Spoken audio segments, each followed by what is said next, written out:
Okay, here is the update. I will zoom in so you can see.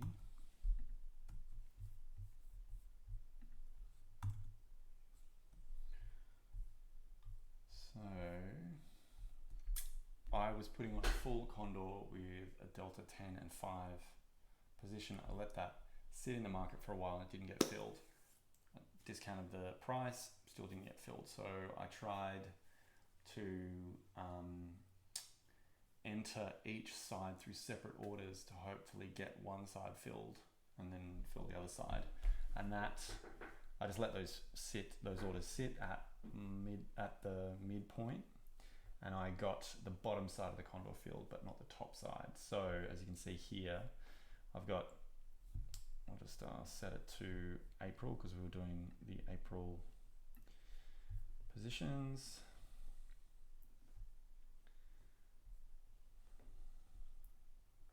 So here it is for April.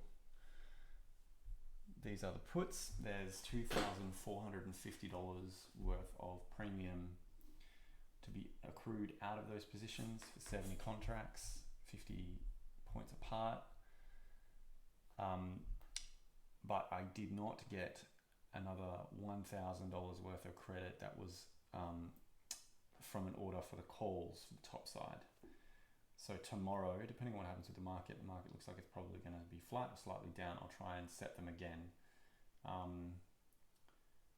tomorrow, unless volatility, spikes, or well, maybe if it does, I probably will do that anyway. But we'll see how we go. It's 51 days away from expiry, so I've still got 4 or 5 days to set this, and I've got the bottom side set. I also bought an insurance leg or two. So two September puts. I bought them at 6,500 at a delta of 30 for a total cost of $4,710. Now I opened that at $225 and it appreciated in value by $10 for the day, so there's a profit of $210. I could probably just close that and take that profit, but unless something serious happens, I'm not going to do that because it only functions as insurance across. So between now and end of September, I will use these contracts for probably half of that period to cover potential downside risk and falls of my Condors. Every time it gets within 90 days of expiry for these insurance contracts, I'll push them out again, generally incurring about the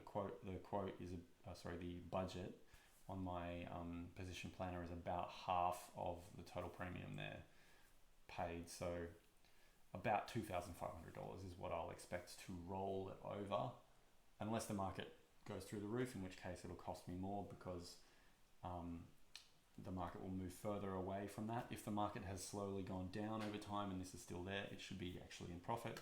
So it'll cost me less to reset my insurance contract further down. So those two things went on today.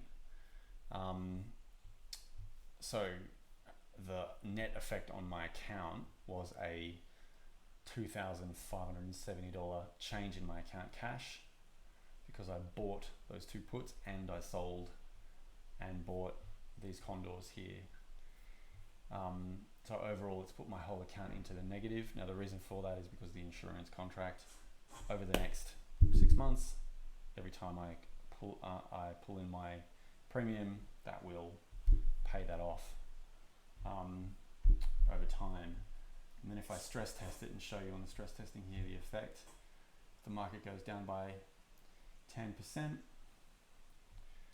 say an increase in volatility of 50%, even with that loss, I'm only looking at a $190 deficit on my account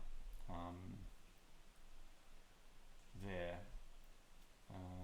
If it goes down by 15%, that's when it starts to get really hairy.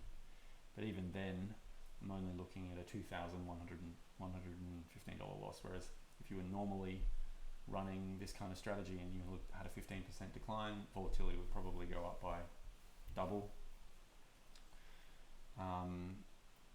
The liquidation would be even higher, but let's just assume that it was 50%. You're looking at a $2,115 loss. If you didn't have those insurance contracts on, you'd be looking at like $30,000 loss. So they're definitely essential. Cool.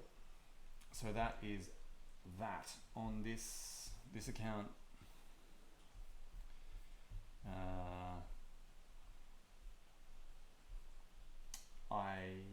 On this dummy trading account, I also bought some insurance contracts as well, to offset these. This is looking pretty healthy now. This is all looking pretty good. Okay, that's it.